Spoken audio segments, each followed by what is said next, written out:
All right, let's jump straight into this explainer. If you've ever been part of a major construction project, you already know the drill. Claims and disputes are, well, pretty much unavoidable. But how you actually handle them, that literally makes the difference between a quick, successful settlement and a massive, drawn-out nightmare. So today we're doing an executive overview of a professional framework that basically acts as a core logic engine for resolving these disputes efficiently. So, here is the million-dollar question. How do you resolve a high-stakes construction dispute without making enemies? In these tense, highly adversarial environments, it is incredibly easy for teams to just let emotions take the wheel. We've all seen it, right? You get these poorly substantiated claims fueled by pure frustration instead of actual facts, and that inevitably leads to incredibly costly, prolonged disputes. To bypass all that drama, we need a radically neutral, objective approach. We have to construct a narrative that anticipates a reviewer's questions and leads an adjudicator to an absolutely unavoidable, logical conclusion. Here's our roadmap for today. We'll start with winning high-conflict claims, then break down the CEES framework. After that, we'll look at a real-world case involving a transformer room redesign, substantiate it with fit-it clauses, talk about organizing your appendices and evidence, and finally, wrap up with a rigorous final review checklist. Part 1. Winning high-conflict claims and the absolute necessity of maintaining neutrality. To actually secure a settlement, you have to establish the ground rules of high-stakes dispute management, and that means strict neutrality and ethical professional standards. Remember, you're writing for an adjudicator or a neutral stakeholder, so your tone has to be impeccable. Think about the difference between an emotional, adversarial statement and a professional one backed by records. Imagine writing, "The client completely ruined our schedule by failing to provide access." Honestly, that's emotional legalese, and it instantly puts a reviewer on the defensive. Now, what if instead you wrote, "On 1 February, restricted access to the site delayed activities by 4 days, impacting the baseline program." Night and day, right? It's simple, direct, and completely factual. By maintaining a neutral tone, you effectively manage adversarial responses and keep the spotlight exactly where it belongs, on the facts.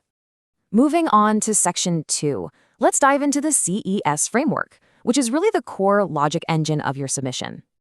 So what is the CES framework? It represents the 4 essential elements required to demonstrate and substantiate that a claimant is entitled to compensation, which usually comes in the form of time or money. Here's the deal.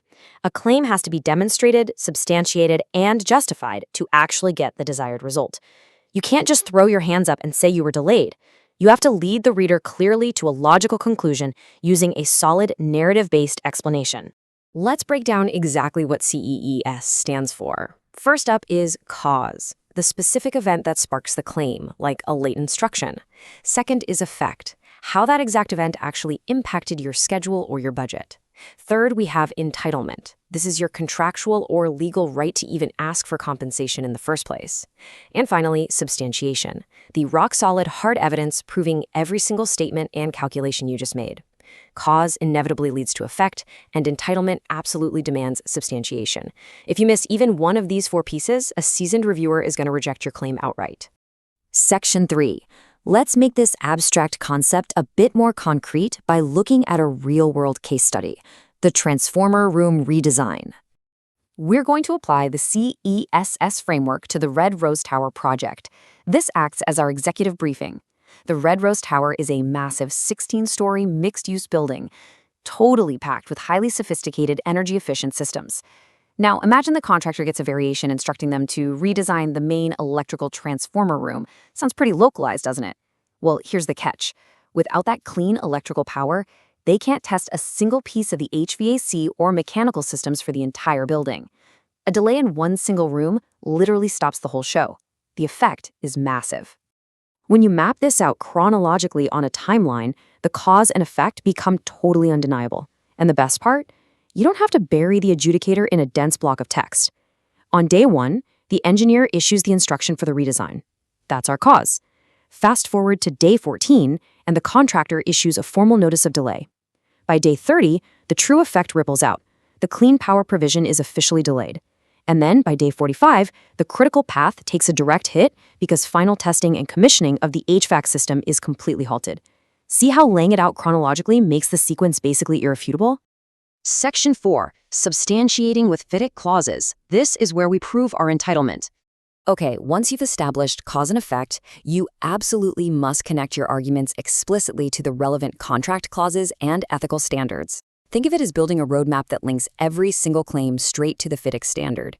If the delay was caused by a variation instruction, you point directly to subclause 8.4 for an extension of time. If you're proving proper notification of the delay event, cite subclause 20.1. Late issue of drawings, rely on subclause 1.9. And here's a crucial tip. You need to quote the actual wording of these clauses directly in your narrative. Don't just paraphrase them. Let's look at conditions precedent. FIDIC subclause 20.1 strictly states that if a contractor fails to give notice of a claim within 28 days, the time for completion will not be extended, and the employer is totally discharged from all liability. That is a huge deal. If you miss that window, your entitlement evaporates. So your narrative has to proactively, objectively show exactly when and how you complied with that notice period. Nailing this instantly shuts down any potential counter-arguments from the reviewer. Section 5. Organizing appendices and evidence. Let's see how all this logic builds into the physical presentation of your document. A reviewer's job absolutely must be made as easy and pleasant as possible. If they can't find your evidence effectively doesn't exist. Imagine dumping a chaotic mountain of unorganized paper files onto an adjudicator's desk.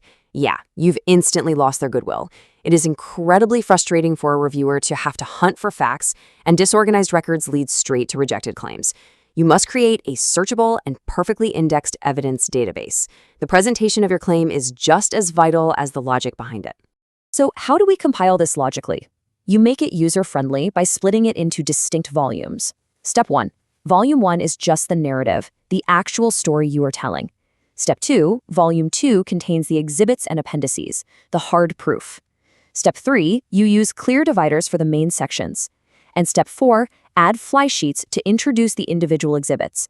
By splitting them this way, the reviewer can literally have Volume 2 open on their desk to look at a spreadsheet, while seamlessly reading the narrative in Volume 1 without constantly flipping pages back and forth. It creates a bulletproof, easy-to-read package. Remember, your submission has to be a truly standalone document. You must write for someone who has absolutely zero prior project knowledge. Don't assume they know what your internal abbreviations mean. Use the narrative to actually explain the logic behind the math in your spreadsheets. Make sure you provide cross-referenced footnotes linking directly to your exhibits. So when you mention a delay notice, the footnote tells them exactly which tab to flip to. Consistency is key here. Section 6. Before you submit anything, you need to apply a rigorous professional standard to your formatting. Let's look at the final review checklist. Here is your rapid-fire final editing checklist to guarantee clarity. Ask yourself, is the document properly separated into distinct narrative and exhibit volumes? Did I accurately quote the contract clauses rather than just paraphrasing them? This next one is absolutely critical. Does every single claim argument actually have an index supporting document tied to it? If you make a claim, verify it has objective evidence attached. And finally, check your tone.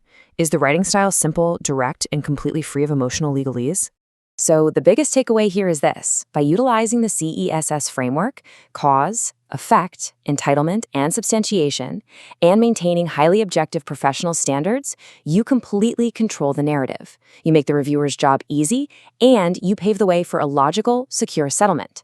Before you hand over that next binder, ask yourself, is your next submission a clear, undeniable roadmap to a resolution, or is it just going to leave them buried in a confusing recipe for a dispute? By applying these principles, you get to make sure it's a roadmap to success.